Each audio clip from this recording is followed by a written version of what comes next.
Viewer discretion is advised. Your fave will be criticized. That's Chris. That's Shan. And welcome to CCTV, the nonstop pop show. And we will be discussing the B-sides from the Spice Girls' first album, Spice.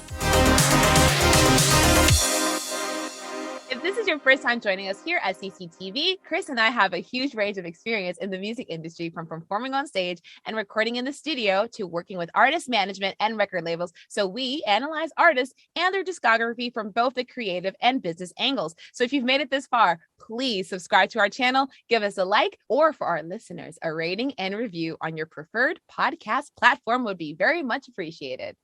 Yes. All right, so the 25th anniversary celebrations aren't over, because we are back with part 2 of our Spice Girls Spice album review to talk about its B-sides. So as a reminder, Spice is the Spice Girls' debut album, released in September 1996, and it is one of the best-selling albums of all time. So along with the amazing 10-track album, which if you haven't seen our review, go check that out, there were exclusive B-side tracks included on the physical releases of all 4 singles released from the album. And with the release of the 25th anniversary version of the album, it is the perfect time to revisit them now. That's right. So please note that we have not included Feed Your Love in this episode. Why? Because we have dedicated a whole episode to the track. So definitely go check it out if you have not. And now we will go track by track and discuss the production, vocals, melodies, and lyrics, and give our ratings for each song. So the first track we're going to talk about is Bumper to Bumper, which is the B-side to the Spice Girls' debut single, Wannabe. This song was written by the Spice Girls and Andy Watkins and Paul Wilson of Absolute. The two of them are key collaborators for the group and co-wrote songs including Who Do You Think You Are, Stop, and Too Much. So they are very important to the Spice Girls and their amazing catalog. But also, Kathy Dennis was also involved in this song. She is an amazing songwriter we've talked about on this channel before, because she would go on to write songs including Kylie's Can't Get You Out of My Head, S Club 7's Never Had a Dream Come True, and Britney's Toxic, to name a few. So wow, iconic. So what do you think of Bumpa to Bumpa? Bumpa to Bumpa! This song is definitely interesting, to say the least.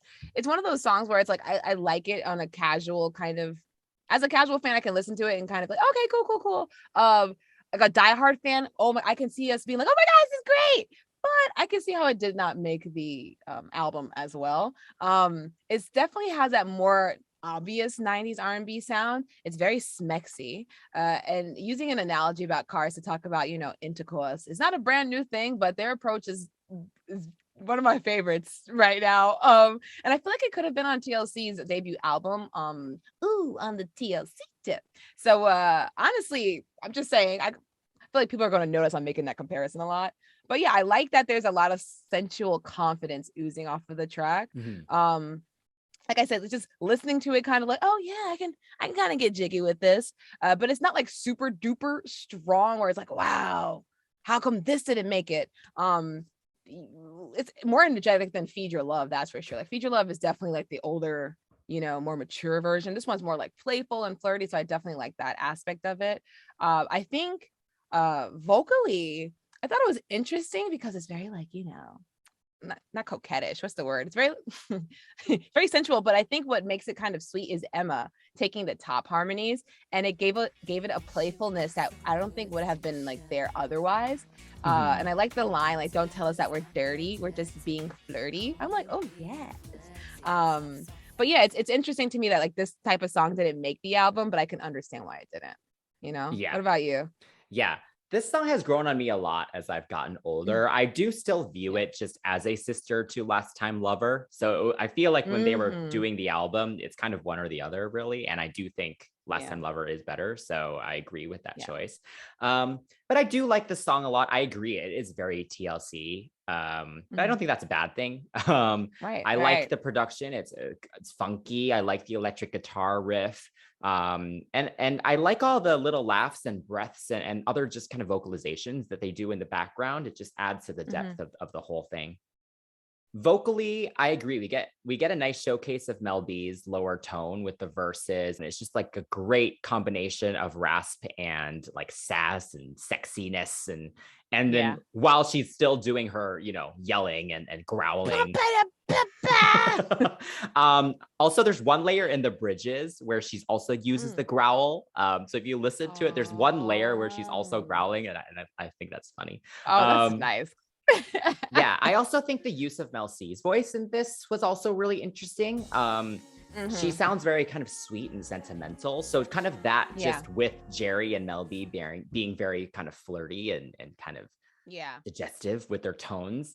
And then Emma being the more playful, sexy one. All of Mhm. that, like Right. as a dynamic, was fun. Like it just shows a great Yeah. use of a group using their different vocal strengths and different abilities to kind of create this. Yeah. Yeah, like their personalities are coming through in the vocals and and even the lyric distribution, you can tell like I can hear Emma going bumper to bumper, but it would sound kind of cute, right? Yes. Also, Emma, though, can I just say, Emma Yes. doing the Palova, Palova. I love that. That's Yeah, probably my yeah, favorite yeah. part of the whole Paloma, song. Paloma. Yeah, Yeah. that's perfect. Yes, again, playful. Loved it. Loved it. It's definitely cute. But regarding the production, I forgot to say there's like the synth violins that come in the chorus that kind of add a nice little swelling.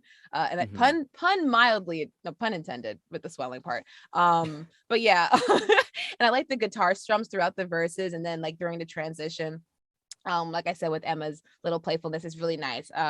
So yeah, I think this was one of the first songs I actually heard when we were doing research for this. And I think it was a good way to kind of set the tone for the Mhm. B-sides for sure. For sure. So how do you rate this? I will give this an 8.5. How about you? I will give it an 8. Nice. Okay. Up next is the B-side for Say You'll Be There, Take Me Home. And it was written by the group and the Absolute Boys again, Andy Watkins and Paul Wilson.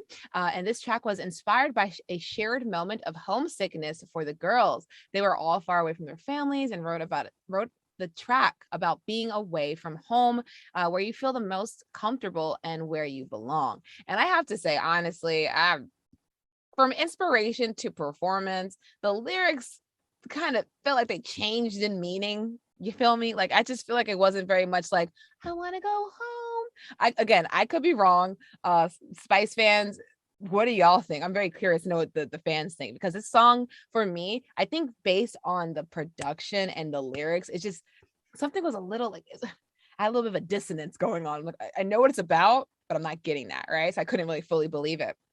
What about you? What did you think about everything? I actually disagree with that. Maybe because I Interesting. am a Okay. crazy Spice fan, but I think Yeah. there is an aspect of homesickness that is like a darker, more internal Yeah. thought of homesickness as opposed to a very sweet, like, oh, I wish I was home kind of vibe. I think this is the other side of homesickness. So I actually think they wanted to go kind of more haunting with it, which is why the production is Mhm. the way it is. And I think Huh. if you look at the lyrics, like, yes, the chorus is just take me home. There's no place I'd rather be, Yeah. Yeah. But like in the second verse, for example, Mel B Mhm. starts off questioning if she can like trust a stranger to be her home. And then Mel C and Emma come in to kind of reassure her and also themselves that you can be your own home. So I think it was just kind of interesting, like way of they couldn't go home because they were working on their album. Yeah. And so they Yeah. also, there's an aspect of, I wish I was home, but also Huh. you guys are now my home. Oh, you know what? That is quite nice. Again, like I said, I had not known the existence of this B-side. And I feel like a lot of fans, even if you are a super fan, if you were a certain age or maybe just didn't do enough research, you might have overlooked this, right? So if you're just listening to it, you might have gotten that.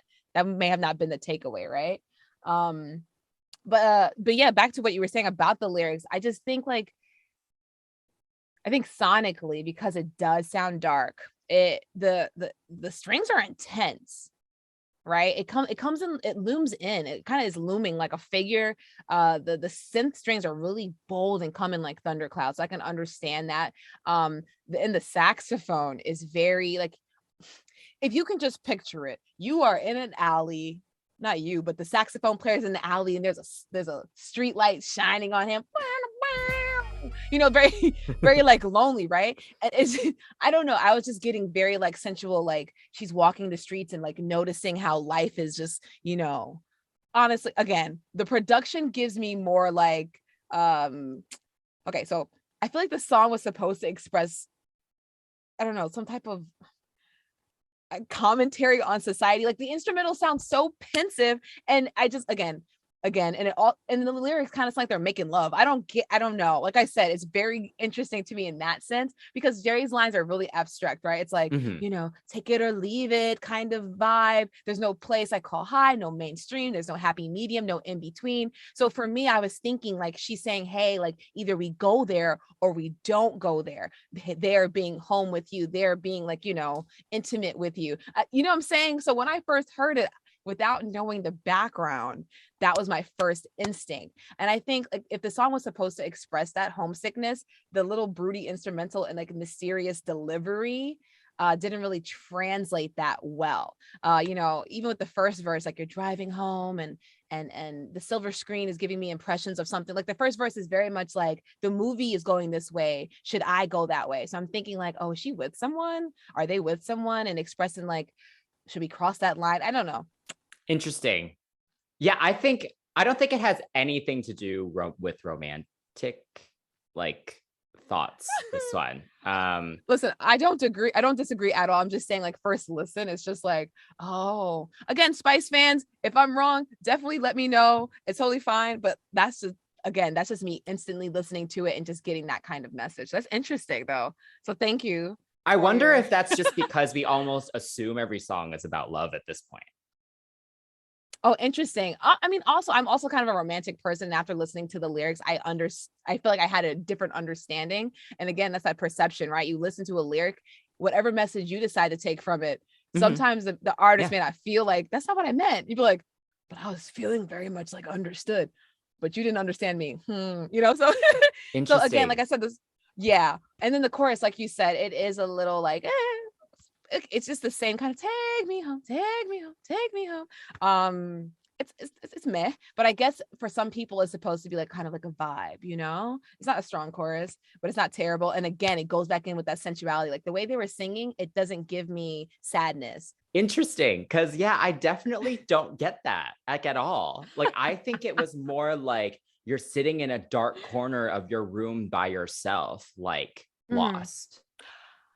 And I felt that it was like a very internalized, like soft vocal. No, that makes sense. Yeah. That makes sense. That totally makes sense. Like I said, initial listen it's like, oh, it's very sensual. Interesting. So, okay. yeah. So anyway, I agree that the chorus is probably the weakest part of the song because I actually really think the verses are beautiful in this. I want to give a shout out to Victoria because she's barely in Bumper to Bumper. I love her part in the first verse. This kind of R&B tinged mid-tempo, kind of like ethereal kind of vibe that this song has is perfect for her type of voice. So I just wanted to shout her out a little bit. And then I love the middle eight with Jerry kind of doing her poetry with that spoken word stylized vocal fry that with the accent. I don't even know what kind of accent that is. It's awesome. Mixed with Mel B singing very sweetly, like on top. I think that that whole dynamic is really great in this song. With the remaster of this song, because it is on the 25th anniversary edition of the album, I noticed Victoria has these extra backing vocals in the final chorus that are like really beautiful. So look out for that next time you listen to it. Anyway, what do you rate this one? With this newfound meaning, so with this newfound meaning behind the song, for me is newfound. I think I'll give this song I'll give it an 8. Okay, I will go 8.5. The third track we're going to talk about is One of These Girls, which is the B-side to the album's third single, To Become One. This song was again written by the group and the Absolute Guys, and Mel C has recently revealed that this was one of the earliest songs that they recorded, and that the lyrics are about celebrating the differences between each member. Also, the music was inspired by Sesame Street, which I love that was their influence. That's hilarious. And yeah, the girls did sing the track a cappella in many of their first promotional appearances as well. So what do you think of One of These Girls?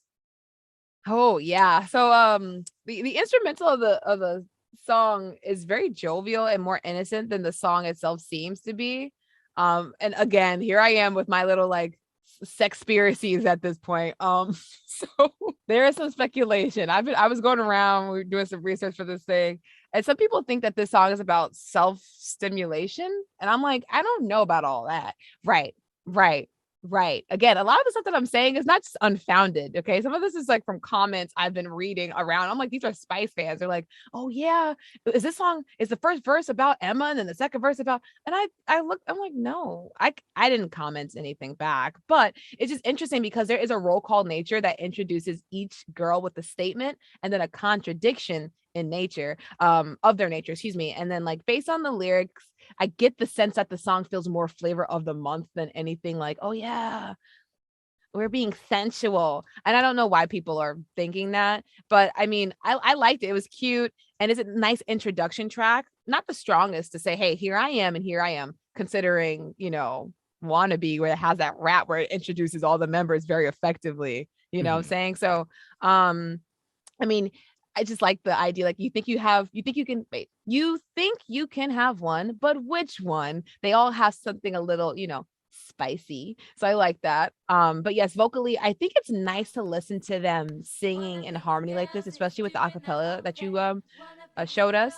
Victoria's when she takes lower notes, it sounds so good, and it really kind of breaks my heart because pop back in the day was never focused on like the altos, like me. You know what I'm saying?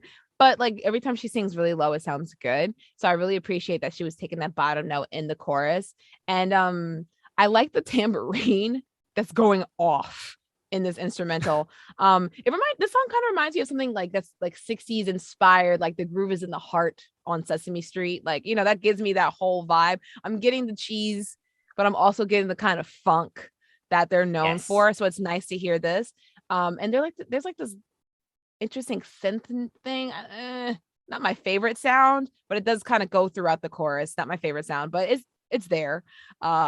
And I like the talking bit after the bridge. It's interesting again because I feel like they're in on something that the rest of us aren't. It's like, oh, do they know? And Mhm. then even them kind of like oohing and throughout the song, I could understand why some people are like, what is this song about? Again, the sexpiracies come through. I was like, what is this song actually about? Like, is there a hidden meaning?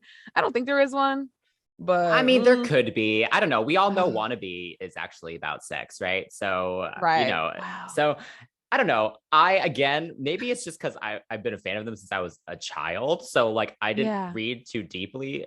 I didn't think Hmm. about these songs in that way, I guess. But Yes. even now, reading the lyrics and stuff, I don't see that, but maybe. Um, I would I know say what you mean. I do. I think this song is such an interesting track because it Hmm. was one of their earlier songs. I think a lot of Hmm. people who don't know them or know kind of their Right. story think that the whole individuality and kind of characters that they had was a marketing Yeah. tactic. But Yeah. this song just shows that they were not. Like they knew from the Yes. beginning that they were all different and they Hmm. emphasized and embraced that individuality. And so Hmm. this is just so interesting because this song feels like it's just so authentic to them. It feels Yeah. untouched by the label. It feels untouched by like a ton of vocal producers and things. Like it just sounds Yeah. like the girls Commercial and just, yeah. yeah, like it just sounds like the Yeah. girls are having fun with each other in the studio. So while it's not like the strongest song, it's fun. It's honest. Yeah. Yeah, It's and it honest. feels very Yeah. authentic to them as just a group of Hmm. friends. Um, Hmm. yeah, so I think with the way the verses were arranged, I actually I like the kind of going back and forth that you mentioned. Yeah. And I like the Hmm. use of I and me versus she. Like it's like, who are you singing Yeah. about? Like now you're singing about yourself, and then now you're Yeah. singing about her. And like I thought that was Yeah. It's really fun. contradicts. It's cute. Yeah, Yeah. yeah, yeah. And that the lines for each girl are so perfect. Like Jerry sings Yeah. about being naughty and cheeky. Victoria sings Hmm. about being proud in her clothes. So Yeah. it's just like so perfect for them. Like no one else Yeah. could sing this song, you know? Yeah. Right. So It's bespoke to them. Yeah. yeah, so I find that just kind of amazing that they were able to do that in one of their first songs. Yeah. And yeah, I think I agree. I love the tambourine because they are going off. Um, and I've noticed just from listening to all of these in a row that the Absolute guys, they really like the balance of electric guitar and synths. And there's Yeah. always an interesting use of both of those in tandem or not in tandem in Mhm. all of the production of all of these songs so far. So yeah, just kind of thought that was interesting. So yeah, what do you Agreed. rate this song? Actually give this one a 7.5. Okay, I'll go 8. Next song is Sleigh Ride. So a sleigh ride about sex too. No, I'm kidding. With To Become One being released in December 1996 to vie for the Christmas #1, the girls also included a cover of this Christmas classic on the To Become One single. And Sleigh Ride. This one's interesting because this is a version that was produced by the legend that is Richard Biff Stannard, and we all know who that is, right? And a shorter version was later included in a few Christmas compilations that cut out some of the talking and the banter in the beginning and end of the track. I like the speaking bits in the middle in the beginning and toward the end. I think it's interesting because I wonder what would have happened if we could have had like a TLC Spice moment back in the 90s, because talking bits and R&B seems to be these two groups like favorite pastime. But I do have to say, no offense to Biff, but the drum machine is so meh. It's just like it sounds like a what is karaoke happening? track. It does definitely. Yeah, Honestly, the right? whole session kind of feels like a karaoke track. Like it literally feels like you're in the studio with these girls all screaming at each other and being silly, you know, and just get banter. And then just kind of one by one, they're okay, like Emma, go, it's your turn. Like record it once. Okay, like next. Like that's what this whole thing feels like. But I think that's part of the brilliance of it, that it is kind of just very rough. It's almost too rough because some of these vocals, I was Ooh. like, Some of these vocals are rough. Emma sounds great, but the rest of them, yeah, she and Jerry, yeah. I don't think is Jerry even in the vocal. Like she doesn't even try. She was like, no, not doing this. Yeah, No. no. But I think Mel B's is, oh gosh, she's like, it's lovely weather for a sleigh ride together with you. I don't even know. It started getting like gradually flat. Like either she ran out of air. I don't know, but it was just so bad. Oh man. Can I just say also, Victoria screaming that Father Christmas doesn't exist, Mel. Oh my God, that's my favorite part of the whole song. It's so funny, especially because their fans are like all kids. So the fact that they put that in there, oh man, it's so You're funny. so right. You know what? Yeah. You know what? I think I like this. This might like be up there with my favorite Christmas song right now. I don't know. I mean, I'm totally joking. I'm joking. But I like that they were kind of honest. Like it's kind of just sarcastic at this point. It's like, yeah, Christmas mishmish, you know, don't stay up too late. You know, I think it was kind of fun. I do. Yeah, I they will weren't say this, taking I it do too like seriously. Right. And I do like the saxophone transitions in between each verse, I do believe. Yeah. That was fun. But again, nothing too like spectacular about this. And back to TLC, they actually have another song called Sleigh Ride, and it's not a cover. It's just called Sleigh Ride. And that one's fun. So I invite you all to listen to that while we're still in the whole wintry spirit. But yeah, what do you rate the song? I gave it a 7. I'll give it a 7 too. Honestly, that probably is a little high, but they're so charismatic in it that yeah, it's fine. Right, I agree. Last B-side for Spice is Baby Come Round, Mel C's solo demo. That's right. So it's the B-side to it is the B-side to Mama / Who Do You Think You Are double A side single. And it was written by the Spice Girls and like all other B-sides, the Absolute Boys. And did I mention that this was a Mel C demo? Because like, hey, love, listen, if the group doesn't work. Let's be real though. Could any of the other ones actually sing this song? Probably not. Like if you imagine just the other ones trying to sing these verses or lead this chorus, it doesn't work. So Mel C killed it. I've said in a previous video, I love when Mel C sings kind of this more laid back R&B because I think her tone is so interesting and it's so perfect for it. And yeah, just a great balance of like being emotional but also seductive, because this one actually is about sex. Finally, you've been waiting for that. No. People are going to be like, what's up with this girl? This song is interesting. Yeah, I often forget about this one, to be honest, in the Spice Girls discography, because it really doesn't fit in it. Like it's quite an outlier. In Yeah. addition to having only one member pretty much lead the whole song, which already was quite rare for them, just sonically Right. and just the vibe of it is just like, I don't know, it's not very unique. There's not that much Not at all. personality in it. So yeah, this is just kind of one that I don't really think about. But to be honest though, I am very annoyed they didn't include it in the 25th anniversary release because I wanted like the complete, you know, they Complete needed to package, like yeah. complete the era, and the fact that they missed this Yeah. out and bumper to bumper out, it just like annoys me. So girls, please do not do that for Spice World. But anyway, yeah, what do you think of this song? You're so funny. First of all, if I were one of the girls, I would sit there and I wouldn't want one of the members' demo on. I'm joking. I'm so joking. But no, I think the song is interesting because it's like about getting that old thing back, right? Super relatable. Or is it? I don't know, but it's interesting because it's like, oh, you know, one hit wonder.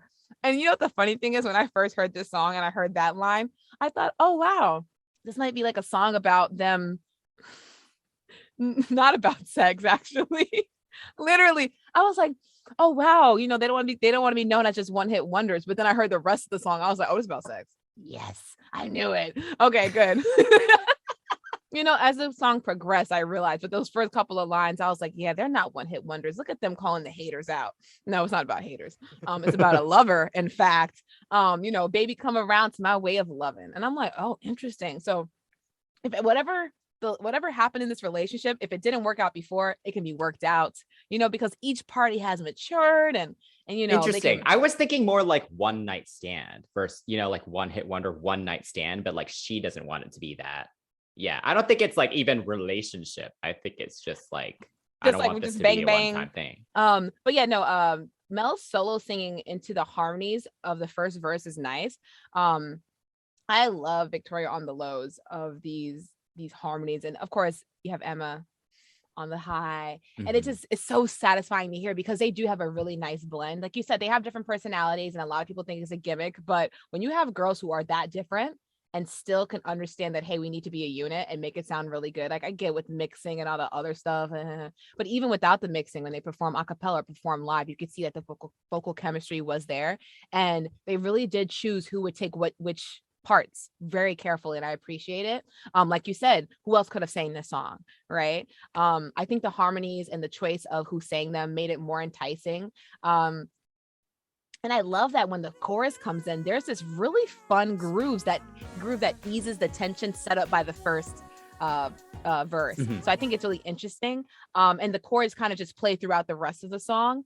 And of course, we get this awesome rap from Mel B, which again bothers me because when they get to Forever, it's like they did all this R&B before. What happened? And this one, I think Jerry's not even on the song. So this could have easily just been reworked and put on Forever, and it'd be better than a lot of that album anyway. I agree. I think production-wise, the Absolute Guys did a great job again. I think there's kind of just enough energy in it to kind of keep it light and still have a good groove. And I think they made some interesting choices on like when to pull back in the song as well, and like when to take out certain things just to kind of keep it interesting, I guess, throughout the whole song. Yeah, and I agree. Emma and Victoria sound great on these backing vocals for sure. And I love the layering in the chorus. Yes. Oh my gosh. Yes. Again, I'm not in love with the whole just solo singing thing, but again, she sounds good. I always liked her singing R&B. Because I think her tone is very mixed tones. It's that tone that I even have trouble hitting naturally. Like her voice is, I have to get there. Hers is naturally there. And it's great. So I really enjoy that for sure. So what do you rate this song? Oh yeah, that being said, I will give it a 7.5. Okay, I'm gonna go 7. This is my least favorite song from the Spice era.